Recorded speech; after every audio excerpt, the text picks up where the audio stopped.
All right, we're pleased to welcome one of our affiliate members here with us today to do his annual scary home inspection workshop. This is the third time we've done this, the last 3 years. And we're so lucky to have Bill and his company as affiliate members with us, but also too, we're very lucky to have Bill and his willingness to share his expertise with us, to walk us through different things that we should be looking at, considering, thinking about, as we guide our clients through an home inspection and the things that you need to think about in preparation for that home inspection, and then what to do when you get that home inspection. So Bill has been very generous with his knowledge and experience, which dates back quite a few decades at this point. And we're really lucky to have him. He's an expert witness in trials as it relates to these matters. So he really knows his stuff really good. And also too, when we get to the end, we'll welcome some questions if you have them. So with that, Bill, good morning and welcome back to GPAR. Matt, thank you. Thanks for having me here. I'm excited to be here. It's a great time of year. It's become, as Matt said, kind of a tradition now to do these a little tongue-in-cheek, but informative discussions about what we all encounter in our industry. I've added some new stuff this time in the beginning. I think that the industry is in flux a little bit, so we cover that a little bit. So yeah, we're just going to jump right in. I'm going to bring up the PowerPoint. As Matt said, we're going to certainly allow some time for questions, and I'm going to, at the end, I'll give you my cell phone number anyway. If you have a question that you don't want to ask or doesn't get involved here, feel free to give me a call. So I'm going to share my screen here. I think I can do this. So you guys should be seeing, Matt, are you seeing that? We should be good. Looks good, Bill. Yep. All right. So here we go. So a little bit about me. Been pretty much doing this in my entire life. We started in real estate back when I first got married. My brother-in-law and I bought our first apartment building. Our first apartment, it was a building, but it was a single unit. But we bought that when we were 22. Was my first venture into real estate. And at one point we had nearly 100 apartments. I retained, remodeled them, started Spotlight about 20 years ago, mostly because I just love everything about the real estate industry. I love the buying and selling process. I got into home inspections because I had basically made all the mistakes I think you can humanly make in repairing things and owning things. And that's why I thought I was a pretty good candidate for being a home inspector. The industry is changing. They want me to discuss this being scary. So I looked up some synonyms for scary. It's frightful, terrifying, chilling, petrifying, unnerving, scary. So it's we're going to cover a little bit of this, and I'm going to give you some ways to make it not as scary. So some new things to discuss. Let's look at some scary things about this thing we do, which is real estate. So we've got lawsuits in the radar screen. As Matt said, I have several guys in the field doing the actual inspections most of the time, unless it's a really large house or something in particular. But mostly what I do is litigation work and consultation for law firms, insurance companies, defending some of you, defending home inspectors. I won't take cases that go after real estate agents or home inspectors. I'm just in the defense mode for that. However, I'm involved in a lot of what are called failure to disclose cases between buyers and sellers. More often than not, I'm defending the seller, which ultimately ends up defending the real estate agent as well. And then I put a thing here, disinterest. We'll discuss that a little bit later. So unless you've been living under a rock, I do not pretend to be an expert in this, but NAR obviously is involved in a couple of big, what they call monster suits. So we're going to discuss that briefly. And again, I'm no expert in that. Failure to disclose cases have been on the rise for a while now, and there's some reasons behind that. We're going to discuss that. Buyer's remorse goes right back to failure to disclose. Waived inspections again, goes back to failure to disclose, because that's the buyer's recourse. Like if they're not happy about the situation that they're in after they go to closing table, they automatically revert back to the failure to disclose. And then obviously the home inspector or the home inspection, excuse me, can create some liability for everybody, for themselves included. And then environmental, mold and asbestos are two of the top tickers for litigation. So I'm not a big fan of class action suits. I don't know if you've ever been involved in one. Many years ago, we had an investment in a company that was had done some what they call pump and dump, and it turned into a class action lawsuit. I was informed that I was going to be involved in the class, and I was mildly excited to get my money back. And I finally got my check, and it was, I believe it was under $20 that I got out of all this money. And when I went and looked at it, the lawyers had made over $350 million. So the class action lawsuit doesn't really benefit the class as much as it benefits the lawyers, in my humble opinion. It's still playing out. It will likely change our industry. It's unclear at this moment how that's going to play out. There's a lot of people theorizing a lot of things, but I think we have to kind of wait and see how that's going to work, and what it's going to do to our industry. Failure to disclose is like the biggest landmine we can step on, the scariest thing, so to speak. So nobody reads anything, the contracts, disclosures. No, I like to tell my people, nobody reads anything until everybody does. Once there's something wrong, and everybody goes back and reads all this stuff that they signed or agreed to, and that's when it becomes apparent that they don't really have as much liability or latitude, latitude is the word, as they think they do. But it doesn't matter. The lawyers will convince them that they can still get in there and sue. And so who gets pulled in? Well, basically everyone. The cases I'm involved in currently, one side didn't bring in the other only brought in one real estate agent. The other side decided, well, then if that's the case, we're going to bring in the other real estate agent. So eventually, sooner or later, most of the time, everyone gets sued. The home inspector, both agents, the brokers, the mother-in-law, everyone gets pulled into the lawsuit. And what I like to say about lawsuits, and again, I'm involved in a lot of them, but winning is not winning, right? Just because if anybody's been involved in one and had to sit through, depositions and questioning and live through all that, even at the end, when you finally win, you've had to present a defense. You probably had to tap your insurance company and pay the deductible. So it doesn't matter. Generally, I would say in most of the cases that I know of or have been involved in, the agent could not have known. You just got drug in because you're just another pocket as far as the real estate agents, or excuse me, as far as the lawyers are concerned. And the best defense, as far as I'm concerned, is to avoid it in the first place. Don't get involved. And we're going to talk a little bit about how to do that.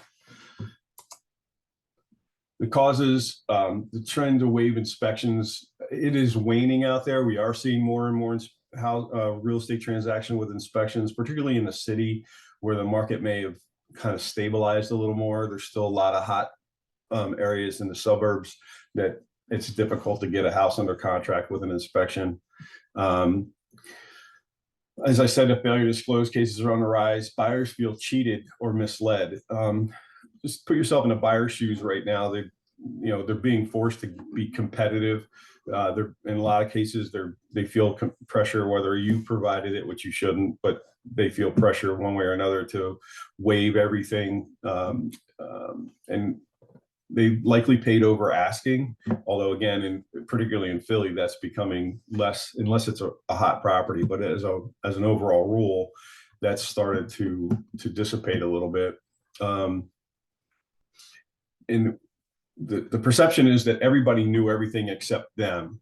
You knew what was wrong with the house. The seller knew what was wrong with the house. Whether it's true or not is, in the case of the agent, is most often not true. I have a couple of cases where the seller was clearly not honest with anyone. But that somehow impacted the agent's situation in that case.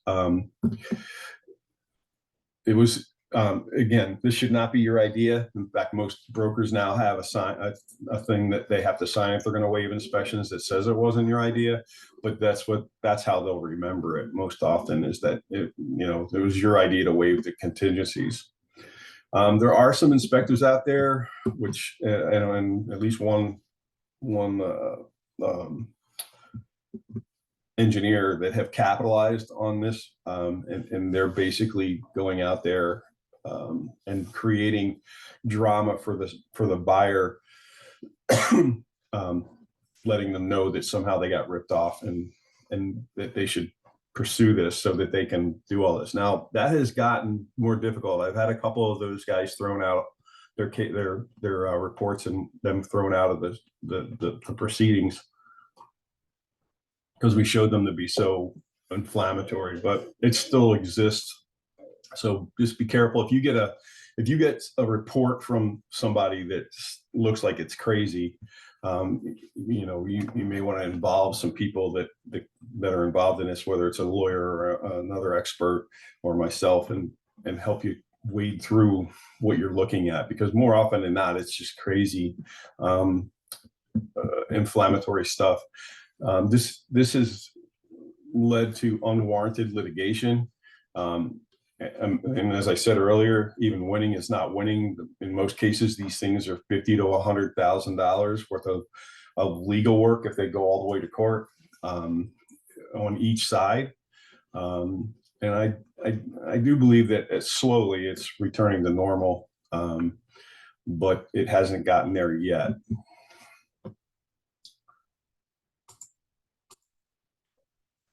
The home inspecting side of the world, certainly, if you get a home inspector that misses something that's significant, that's a problem. And again, everybody gets drawn into this, not just the home inspector, or not just the agent or the buyer or the seller. It's pretty much everybody once they start dealing with this.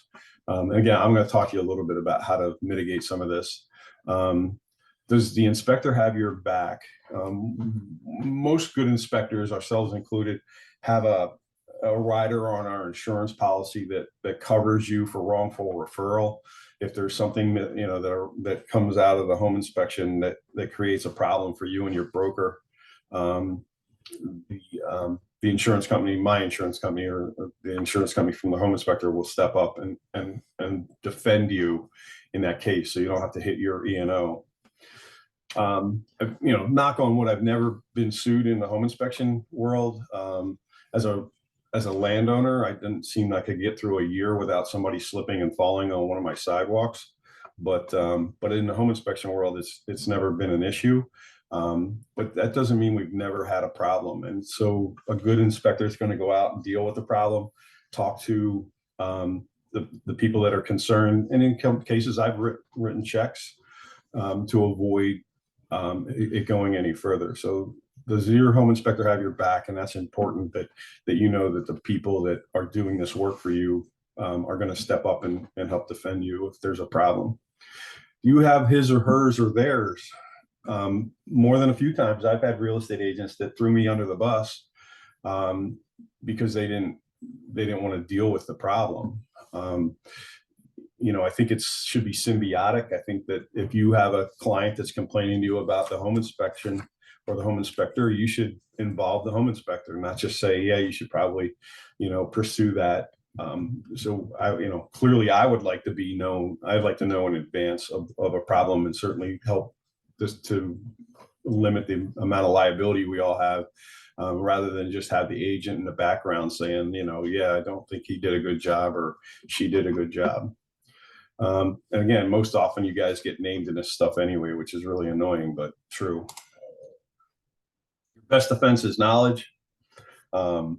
This is, part of that knowledge is attending classes like this, other great classes that GPAR has, understanding, what it is, what the problems are and how to try to avoid the landmines. Great teams such as brokers, insurance, mortgage, and yes, the home inspector are a big piece of your puzzle. So all these people play on your team.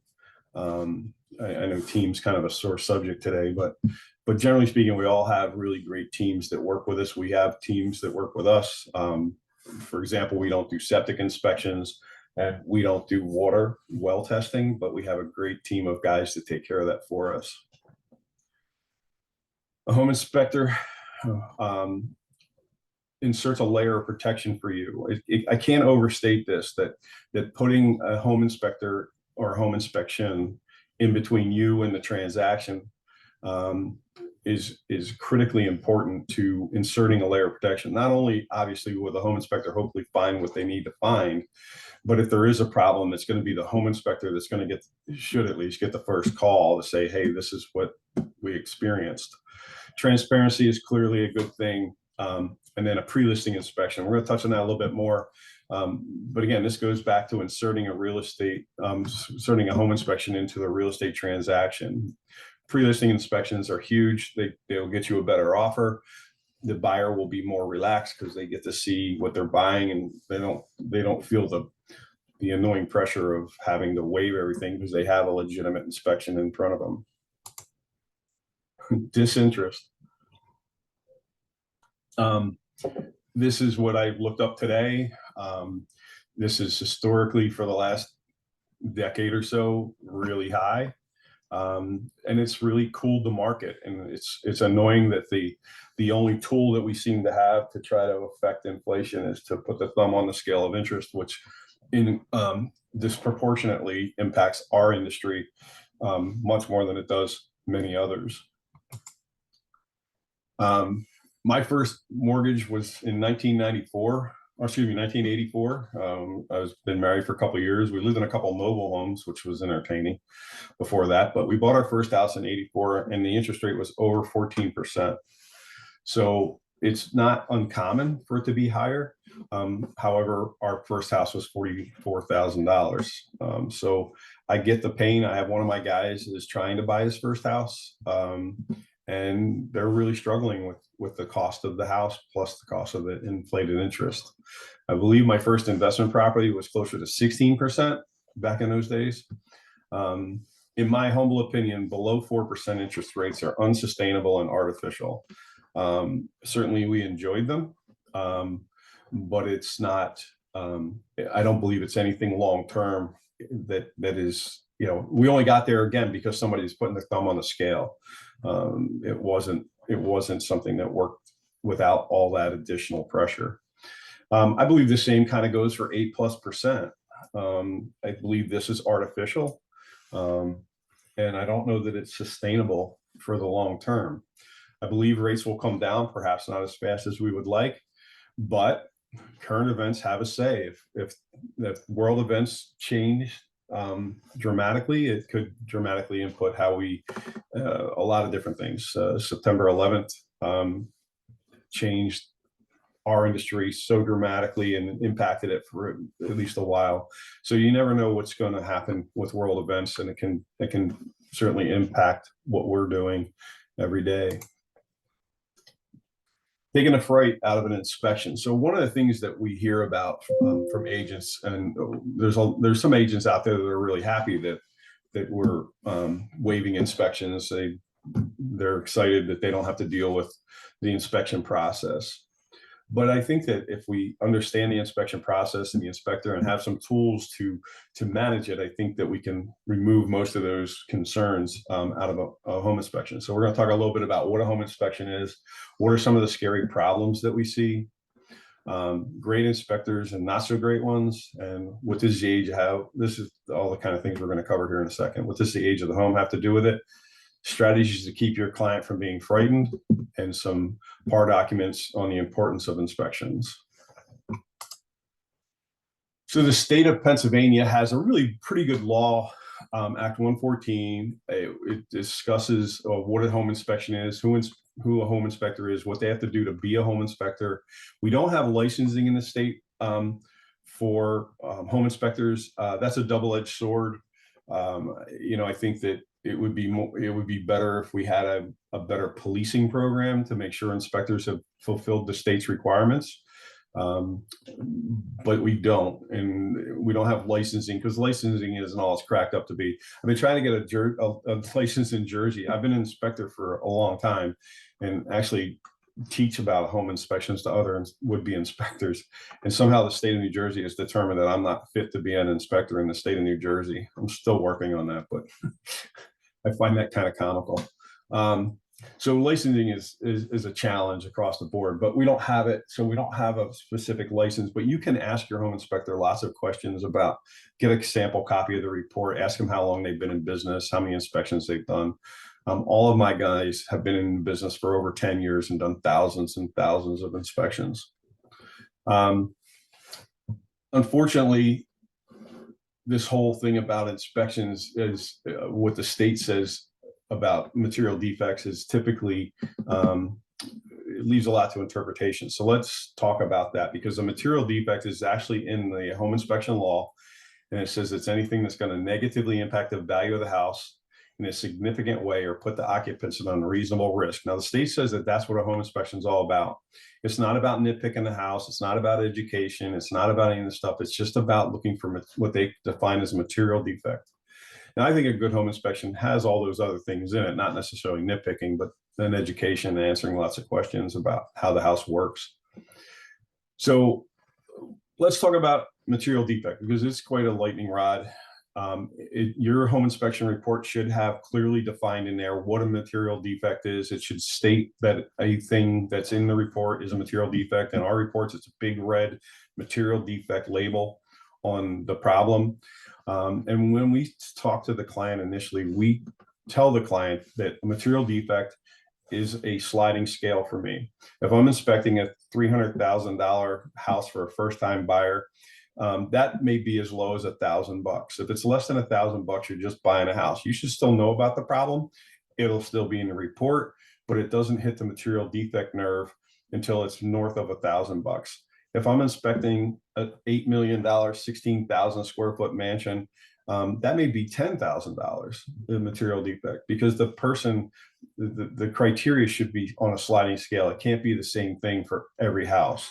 So generally speaking, we set that parameter when we have the initial meeting and as we start the inspection with the client. So material defect is anything that's expensive to fix, let's say. And expensive, I believe, a very conservative number is $1,000, and it could be very much higher on different properties. If there's a safety risk, that's pretty simple. It doesn't matter what the cost is. It may only cost $50 to fix it. But if it's a significant safety risk, trip hazards, loose or missing railing, missing smoke detectors are just a few of the things that we come across, electrical issues. So these are things that may not cost $1,000 or $10,000 to fix, but because they're safety, the state wants us to call them out as material defects.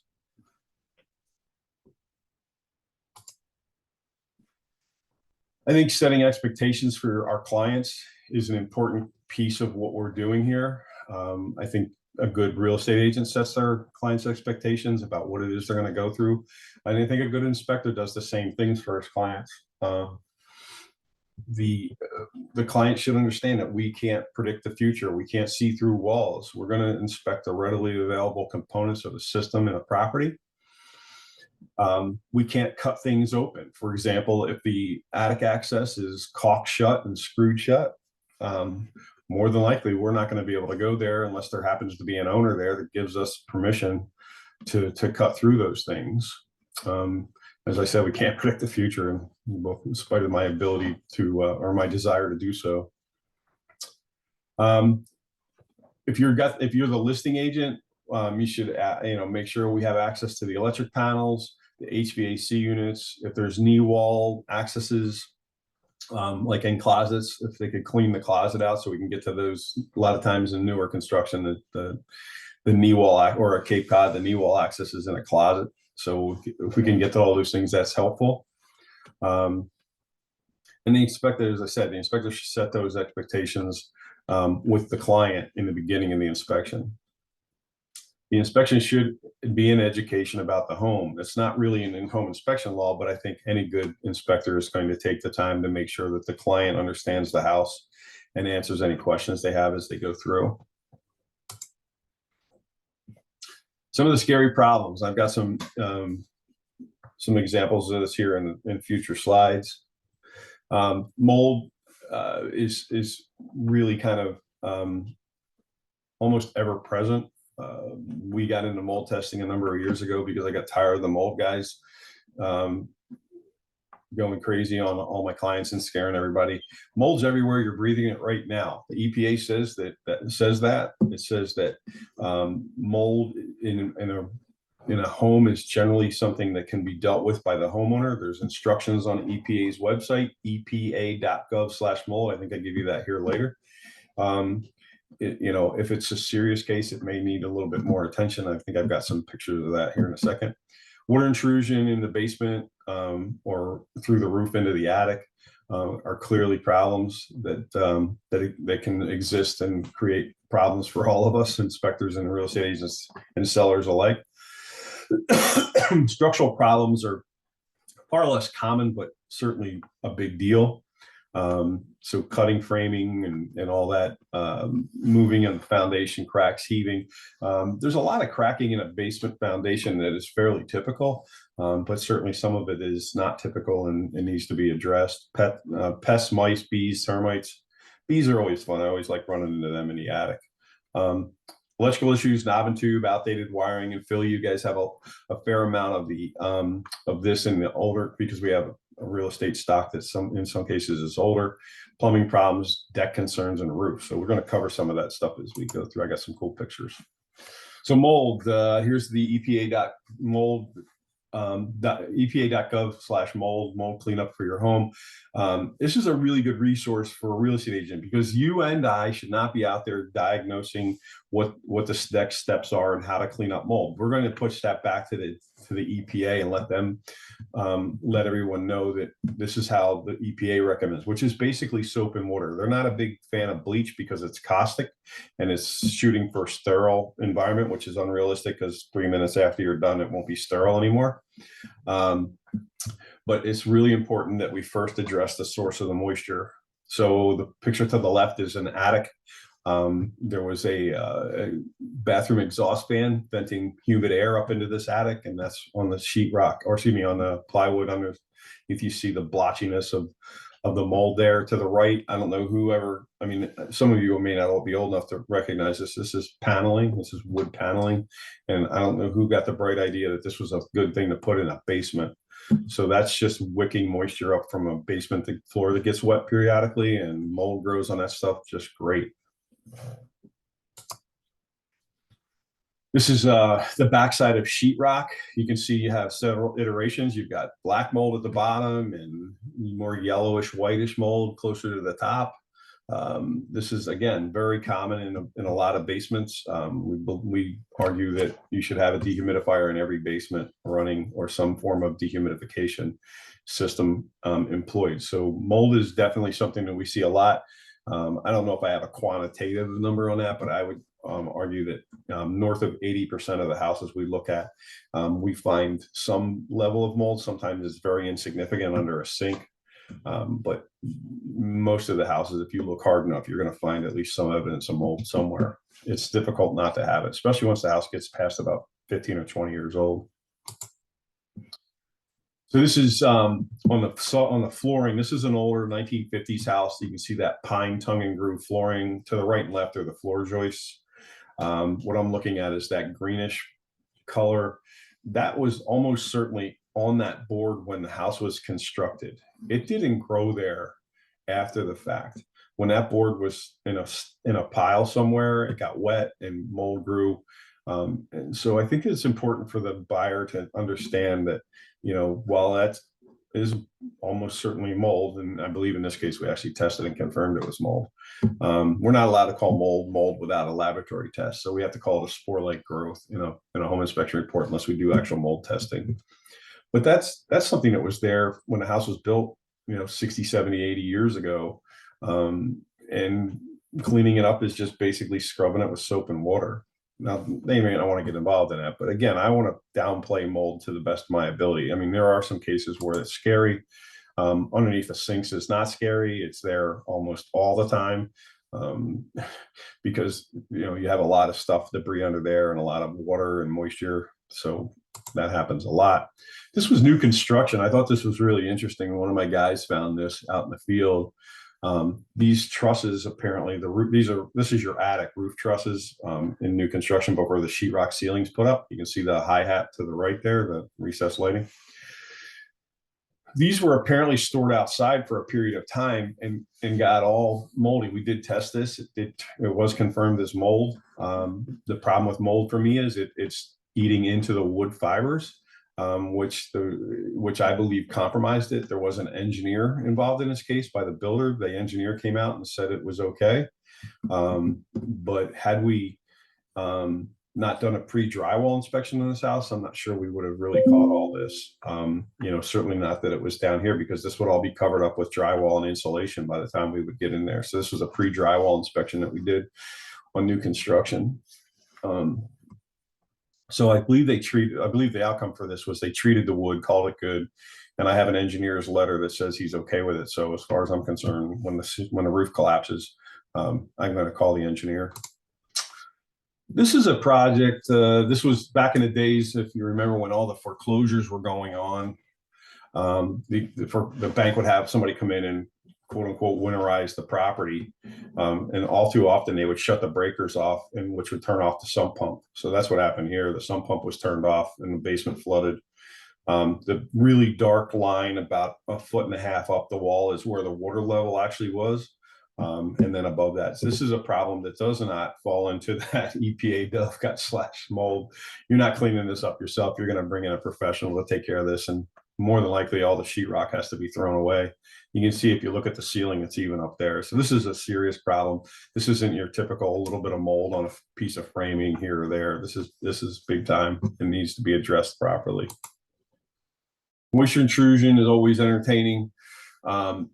I always like when I find the bucket of Rid-X in the crawl space. You can clearly see. Now, what was really interesting was I had to come back to this house. When I was in that crawl space a few days prior, it was dry as a bone. It didn't look like there was much of anything going on. I had to come back to look at something else. And when I crawled in the crawl space, here's all this moisture on the floor. So water intrusion is problematic. The picture to the right is usually what I find to be at least one of the major contributing factors, is we didn't get the water to go away from the house. I can't tell you how many times we've had cases where there was water intrusion into a crawl space or a basement. We had the client clean the gutters, extend the downspouts at least 4 feet away from the foundation. And that took care of the problem. You just cannot introduce all that water off of the roof right at the foundation and expect, especially on cinder block, which is what that crawl space to the left is constructed with. It's porous, water's going to come through it. So I love the basement waterproofing companies that I see where they're coming out of the basement, giving a person a $20,000 quote to take care of the moisture in their basement. And I'm outside going, well, why don't we just extend the downspouts first and see if that doesn't take care of the problem? That's not in their best interest, so that's not what they present. So, more often than not, we just recommend getting the downspouts away, at least as a first attempt at this. Structural problems, nothing scarier than an electrician or a plumber with a Sawzall. The guy cut through the ceiling joist to get his hi-hat where he wanted it, his recessed light. So structural problems are always going to be entertaining, and almost always are a material defect. Same thing with mold. All the mold is material defect. Oh, I don't know how this picture got rotated. Sorry. This is one of my properties. It was entertaining. It's a 3-unit townhouse set up in Royersford. I got the call that the basement wall had collapsed. I think what I found interesting about this photograph was when I was there helping dig this all out, that the back wall of this house is unsupported over 50 feet, and it didn't move, which just goes to the strength of most structures. It was really pretty interesting. It was scary too. We had to get in there and fix that. So clearly that's a structural problem. It was a rubble foundation. It was a stone foundation, and it just had pushed. I believe part of the contributing factor was the gutters were clogged and water was just constantly getting that area wet.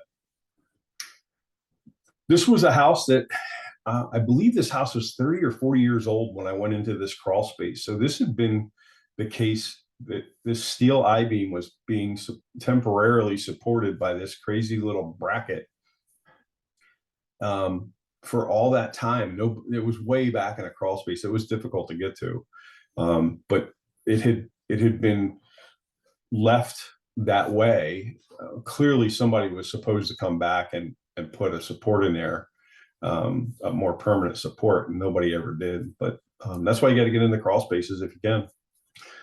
So yeah, structural issues are really can be a potential concern, but I couldn't believe this actually held up as well as it did for as long as it did. Again, structural problems. You know, some genius wanted to put a garage door opener in a house without a garage door opener. And so they just cut through this big header going across that supports the roof, and that little angle iron that's bolted in up there does essentially nothing. Broken roof trusses. This is again up in an attic. Trusses really get manhandled to get put into place. It's not uncommon for us to find a broken roof truss in newer construction.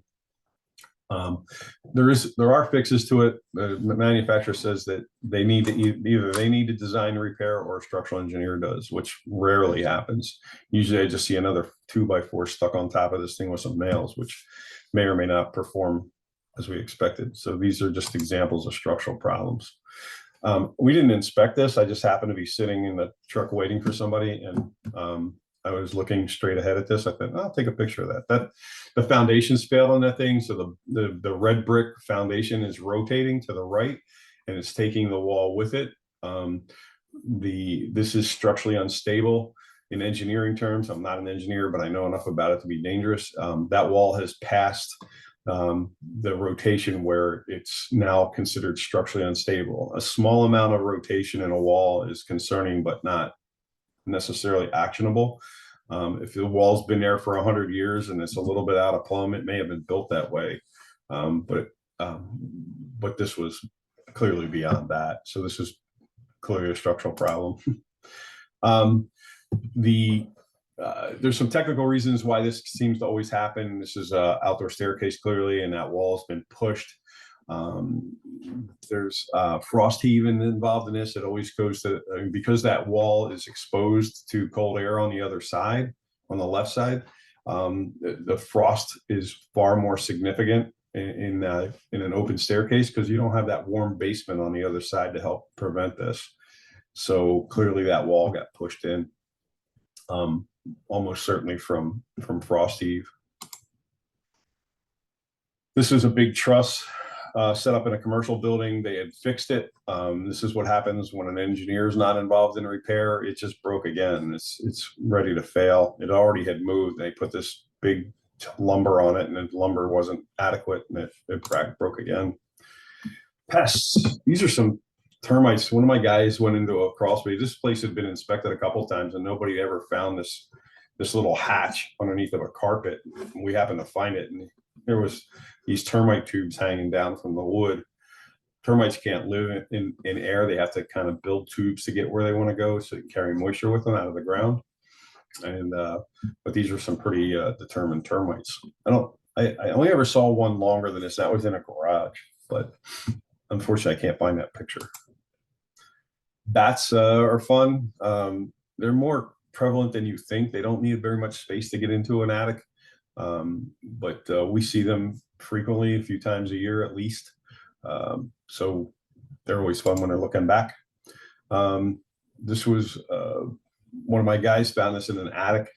I'm not sure what demise this thing faced, but it was clearly dead in an attic. So that needs to get clearly that needs to get removed. More often than not, I find it's like poison for mice and stuff that do this. The squirrel gets into that, and we don't want the squirrel in the attic anyway, but we don't necessarily want to kill it. Electrical issues. So this is the famous knob and tube. You see the little white porcelain knobs running along there. So the biggest issue with knob and tube, well, there's two really. One is the insulation by now has almost certainly gotten to the point that's so brittle, it's fallen off and made it unsafe. But secondly, if you see all the other wires that some genius decided that they were just going to tap into this knob and tube and run it to new light switches and outlets. The system wasn't designed for all this, and these additional connections are unsafe outside of electrical boxes and overload the system. And knob and tube does not have a ground wire, so you can't have a grounded outlet or light with knob and tube because it doesn't have it available.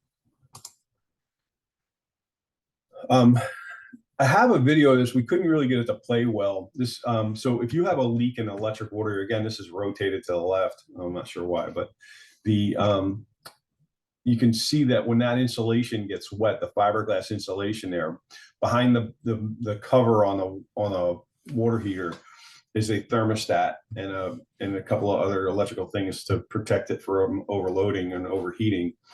But that was an electrical problem with a water heater where the water in the fiberglass had created an electrical short and energized the housing. It was pretty entertaining because you could actually get it to spark just by touching the housing.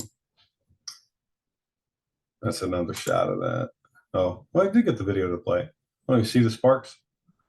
That's fun. So as a home inspector, we're always enjoying having to deal with that because I had to put that electrical cover back, or that plate back on the water heater. I don't know if you remember science class in high school, but water boils at 212 degrees Fahrenheit at sea level. This is a summer winter hookup on a steam system. The water coming out of that faucet was 209 degrees. That is scary, scary stuff. That has the ability to create third-degree burns. It can create a third-degree burn in a matter of a half a second or so. That was something that definitely needed to be addressed. So that's just some more things that we find. This was in a crawl space. This is your sewer line through a crawl space. The cast iron is starting. In Philly, you guys have some newer cast iron. The plumbers union in Philly was really, well, still is really strong. So for a long time, you weren't allowed to install PVC in Philly. They had to do cast iron because it was much more labor intensive. So in Philly, there are a lot of newer places that have cast iron, but out in the suburbs, man, nobody's using cast iron. All that stuff is 75 or so years old. Over time, it rots out on the top. And so that's what we were seeing here when we got in the crawl space. I went through a couple of caves with my kids when I was younger, when the kids were younger. And they talked about thousands of years to grow stalactites and stalagmites. This only took 10.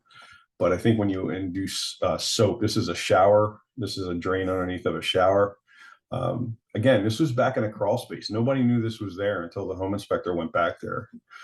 Me, by the way, but nobody went back there and looked at this, and then we went back there and we found it. So this has been leaking for a very long time. One of my guys ran into this car jack underneath of a deck.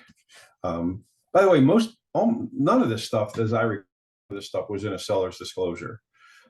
It just was, and nobody was disclosing any of this. In most cases, like I said earlier, they didn't know about it. Now, clearly somebody knew about this, but they didn't know about that stalactite, stalagmite in the crawl space, or a lot of the different things that we see. But this case, clearly decks are a big problem. Hold on, let me back up. So decks, let's talk about decks a little bit. The code has changed substantially on decks now. We have some really good code for how it attaches to the house, which is the primary cause of failure, where it attaches to the house. So a good inspector is going to be looking at how that was and likely making some recommendations on older decks of adding additional lateral bracing and fastening to the house. Roofs, I got a couple of good roof pictures. This roof is actually bad. I would argue that the vast majority of roofs that I see being replaced aren't really at the end of their useful life. But if you ask a roofer if you need a new roof, he doesn't even need to come look at it. The answer is yes, you need a new roof if you think you do. But this roof actually was bad. A good home inspector is going to get on the roof. Every one of my guys, if we can't get there, we all have drones, so we can get a look at the roof if it's too far out of whack. This roof's a little far gone. This wasn't actually on an inspection. This was next door to an inspection we were on, and we took a picture of it. That's what happens when you don't fix your roof. It collapses. This is why you need to go look at the roof. You couldn't see this from the ground. You can only see this. This is missing ridge shingles on a ridge of a roof. This was not visible because of the way the building was, and we had to get up there and we actually couldn't see it. We saw it once we got on the roof. A great inspector, and if you've got a great inspector, I want you to stick with that inspector because they're a little hard to find. If you're not totally impressed with the inspector, I'd love to have a conversation. I'll buy lunch. But a great inspector is calm, not going to get excited about anything. Everything that we see on an inspection, we've seen hundreds of times in most cases. We really want to connect with the buyer, just like you do. We want to connect with that buyer and answer all their questions and spend time getting to know them a little bit at the inspection and address their concerns. We're going to solicit questions. My guys ask the buyer as we're going through the inspection multiple times if they have any questions. We're going to explain how things work. We're going to take our time, discuss the life expectancy of key elements. I think it's important for the buyer to know that the heater's 25 years old and they only last about 20 to 25 years. So they got a budget for that, even though it's working today. We're going to offer potential solutions to more significant problems. We're always happy to follow up after the inspection, have conversations with the buyers or the sellers for that matter. We're going to ask your questions indefinitely. So if we tell our buyers, if you have a question 6 months, 6 days, 6 years from now, we're good. Call us up. We want to try to help you out. I think the guys should show up well dressed. Jeans are not in my guys' dress code. We have to wear khakis and a decent, at least a golf shirt, if not a full button-down shirt. We want to make you look like a pro. A good inspector makes you look like a pro for recommending them. I want the buyer or the client to call you up and go, wow, that was really great. And we were impressed. And has tools for the job. We got to hurry up here a little bit. The age of the house is critical. I gave this to Matt, so he can post it if you want to go back and look at these dates. But anything built prior to 1930 could have knob and tube, asbestos insulation, lead-based paint. Homes built between 40 and 50 can have most of those things except for knob and tube, which kind of got phased out after the 1920s. Most homes built in the 60s are fairly solid. If they've been maintained, lead-based paint is still a possibility, but most other materials were out of use by that time. So the age of the house is critical. If you got an inspector that's going off the rails, you feel that you're at the inspection, I'd suggest you go to inspections. Ask the inspector if it can be repaired. If they're talking about something like it's the end of the world, can it be fixed? Oh yeah, it can be fixed. Okay, well, great. So let us know that too. If you feel the inspector is knowledgeable, you can ask them approximate costs. Okay, so it can be fixed. So sometimes these inspectors are going crazy and you're like, oh, how much is it going to cost? It's like $300. I'm like, okay, so that's not such a big deal, really. Ask them if they've seen it often, because most home inspectors have seen what they're talking about more than once. So if they say, yeah, we see this all the time, then your client can start to calm down a little bit. As your client's getting uncomfortable, and believe me, you know your client better than we will ever know your client, ask the inspector to slow down and address the client's concerns. They should be asking if the client has concerns and addressing them. Assure the buyer you will do your best to address their concerns. Do not downplay the inspector's findings. Even if the guy's off the rails, I would say let another inspector debate that. If you want to send me a report, I'm happy. I do this all the time. We don't charge for reviewing other people's reports or reviewing contractors' scopes of work. So we do that all the time. I do that every day. But for you to downplay it puts you at risk, and we don't want to do that. Do not hesitate to ask leading questions to help inspectors that may not realize the client is checking out. Again, do you see this often? Can it be repaired? You can ask those leading questions without defying the contract or defying the inspector. A good inspector should should focus on the clients as much as the house. In most cases, I believe we should deal with the clients more than the house. The house is kind of our routine. We see that every day. I'll let you guys go check this out. Waiving inspections. PAR has some documents on waiving inspections. It's generally a bad idea. It puts you at high risk and the seller at high risk. because it's always going to turn around and bite you when the buyer finds out that they didn't get what they thought they got. Good inspectors will walk you through the report and your buyer through the report. Let the inspector take the risk of explaining what they noted. Don't you try to explain it, just because it puts you more at risk. That the client is not entitled to everything, only the concerns that consider material defects. That's what the state law says. Knowledge is power. Pre-listings, we talk about this. I got a whole thing on pre-listings. If you want to talk about pre-listings in more depth, let me know. I think they're an incredibly powerful tool if you're a listing agent to get you a better offer up front and to try to put some insulation between you and the real estate transaction. This is my cell number. As far as I know, it's not available anywhere in the world except here. So, or if you know me, so feel free to take it down. Every day I get calls from real estate agents and get texts and pictures. If you see something on an inspection that concerns you, if you see something that you don't understand, take a picture of it and text it to me and say, hey, Bill, what do you know about this? I don't care if it's somebody else is inspecting the house. I want to work to try to help the industry in general. So I don't charge if you have an inspector's report and you need more, and the inspector's not being responsive and you want me to go over with you, I'm happy to do that. I'm happy to discuss it with your buyer, your seller. And I'm certainly happy to look at your picture of something to say, yeah, I'm not real worried about that. Or yeah, I am kind of worried about that. We can address that more thoroughly at the home inspection, but I'm happy to kind of give you some background, and I'll go out on a limb for you quite a bit to try to help you get into a transaction that can get it to the closing table. So that's it in a nutshell. I kind of pulled it up a little quick at the end, but I wanted to try to stay in my limits. I got a couple of minutes for questions, so fire away. All right, Bill, thank you so much. To our folks, any questions that you may have, you can either drop them in the chat or unmute yourself and throw it into the mix here. Bill, thank you so much for, again, your willingness to put your phone number out there. You always do that, make yourself accessible to our folks when they're dealing with any home inspection, regardless of whether or not your guys did the job or not. That's pretty cool that you do that and consistently make that offer to our members. We got a thank you in the chat. So we take that. We like thank yous. Thank yous. Yes. All right. I love this stuff. So, fire away. If you've got questions, you shoot me a text later or an email. Everything's available on my website except for my cell phone number. But I love everything about this. So don't feel like you're imposing. We deal with it all the time. So thank you for allowing me to be here. All right, great.